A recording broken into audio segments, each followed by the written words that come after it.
بسم اللہ الرحمن الرحیم۔ شروع کرتا ہوں اللہ کے نام سے جو بڑا مہربان نہایت رحم والا ہے۔ معزز سامعین، جب حضرت آدم اور حوا علیہم السلام دنیا میں تشریف لائے اور توالد و تناسل کا سلسلہ شروع ہوا تو ہر ایک حمل سے ان کے دو بچے پیدا ہوتے تھے، ایک لڑکا اور ایک لڑکی۔ اس وقت جب آدم علیہ السلام کی اولاد میں بجز بہن بھائیوں کے اور کوئی نہ تھا اور بہن بھائی کا آپس میں نکاح نہیں ہو سکتا تھا، تو اللہ جل شانہ نے اس وقت کی ضرورت کے لحاظ سے شریعت آدم علیہ السلام میں یہ خصوصی حکم جاری فرما دیا تھا کہ ایک حمل میں جو لڑکا لڑکی پیدا ہو وہ آپس میں حقیقی بہن بھائی سمجھے جائیں اور ان کے درمیان نکاح حرام قرار پائے گا۔ البتہ دوسرے حمل سے پیدا ہونے والی لڑکی پہلے حمل سے پیدا ہونے والے لڑکے کے لیے حقیقی بہن کے حکم میں نہیں ہوگی اور ان کے درمیان رشتہ ازواج و مناکحت جائز ہوگا۔ پھر یہ ہوا کہ پہلے لڑکے قابیل کے ساتھ جو لڑکی پیدا ہوئی وہ حسین و جمیل تھی اور دوسری لڑکے کے ساتھ حابیل کے ساتھ پیدا ہونے والی لڑکی اتنی خوبصورت نہ تھی۔ جب نکاح کا وقت آیا تو حسب ضابطہ حابیل کی بہن سے قابیل کی شادی اور قابیل کی بہن سے حابیل کی شادی قرار پائی۔ اس پر قابیل ناراض ہو کر حابیل کا دشمن ہو گیا۔ اس سے یہ بات انتہائی ناگوار تھی اور وہ اس پر اصرار کرنے لگا کہ میرے ساتھ جو لڑکی پیدا ہوئی ہے وہی میرے نکاح میں دی جائے۔ یہیں سے حسن پرستی کی ابتدا ہوئی۔ حضرت آدم علیہ السلام نے شرعی قاعدے کے موافق قابیل کی بات کو قبول نہ فرمایا اور حابیل اور قابیل کے درمیان اختلافات ختم کرنے کے لیے یہ فیصلہ فرمایا کہ تم دونوں اپنی اپنی قربانی اللہ کے حضور پیش کرو، جس کی قربانی قبول ہو جائے گی وہ لڑکی اس کے نکاح میں دے دی جائے گی، کیونکہ حضرت آدم علیہ السلام کو یقین تھا کہ قربانی اس کی قبول ہوگی جس کا حق تھا، یعنی حابیل کا۔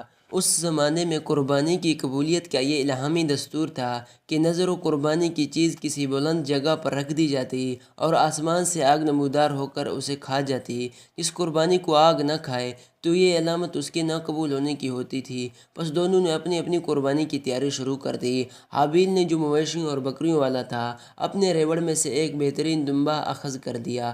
قابیل کاشتکار تھا، اس نے بہت ہی ردی قسم کے غلہ کا ایک ڈھیر پیش کیا اور دل میں یہ خیال چھپائے رکھا کہ میری قربانی قبول ہو نہ ہو مجھے پرواہ نہیں، حابیل کسی صورت میری بہن سے نکاح نہیں کر سکتا۔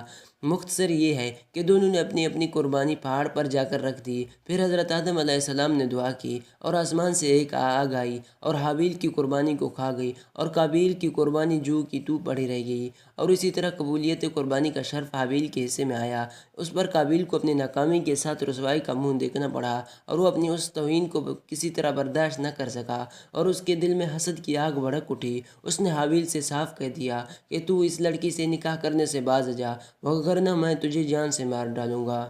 چنانچہ حابیل نے قابیل کو یہ سمجھایا کہ اگر تمہاری قربانی قبول نہیں ہوئی تو تم میرے قتل کے در پہ کیوں ہو گئے ہو، حالانکہ اس میں نہ قصور میرا ہے نہ خدا تعالیٰ کا، بلکہ سراسر قصور تمہارا اور تمہاری نیت کا ہے۔ اگر تمہیں قربانی کے رد ہونے کا غم و غصہ ہے تو تقویٰ کی فکر کرو، نہ کہ میرے قتل کی۔ میرے قتل کرنے سے تمہاری قربانی کی قبولیت کس طرح کھلے گی؟ مگر قابیل نے حابیل کی ایک نہ سنی۔ اس کے حسد نے اس کو بالآخر اپنے بھائی کے ہولناک قتل پر آمادہ ہی کر لیا۔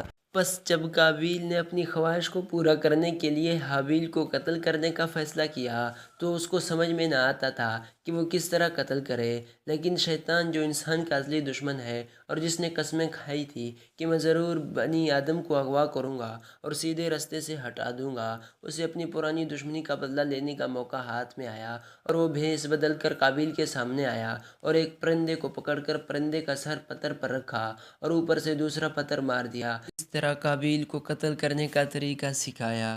اب قابیل اس تلاش میں تھا کہ وہ بھی موقع پا کر اپنے بھائی کو اس طرح قتل کر دے۔ چنانچہ حابیل ایک دن سویا ہوا تھا تو قابیل نے ایک بھاری پتھر اٹھا کر اپنے بھائی کے سر پر مارا اور اس طرح اپنے بھائی کو قتل کر دیا۔ رسول اللہ صلی اللہ علیہ وسلم نے فرمایا کہ دنیا میں جب بھی کوئی ظلم سے قتل ہوتا ہے تو اس کا گناہ حضرت آدم کے پہلے بیٹے قابیل کی گردن پر ضرور ہوتا ہے، اس لیے کہ وہ پہلا شخص ہے جس نے ظالمانہ قتل کی ابتدا کی اور یہ ناپاک سنت جاری کی، اور اسی طرح یہ کرۂ ارض پر پہلا انسان تھا جو قتل ہوا تھا۔ حابیل خدا تعالیٰ کا مقبول بندہ تھا اور قابیل بارگاہ الہی سے راندا گیا تھا، اس لیے ضرورت تھی کہ حابیل کے پاک جسم کی توہین نہ ہو اور نسل آدم کی کرامت و بزرگی قائم رکھنے کے لیے مردوں کو دفنانے کی سنت قائم ہو جائے، چونکہ اس سے پہلے کوئی انسان مرا نہ تھا۔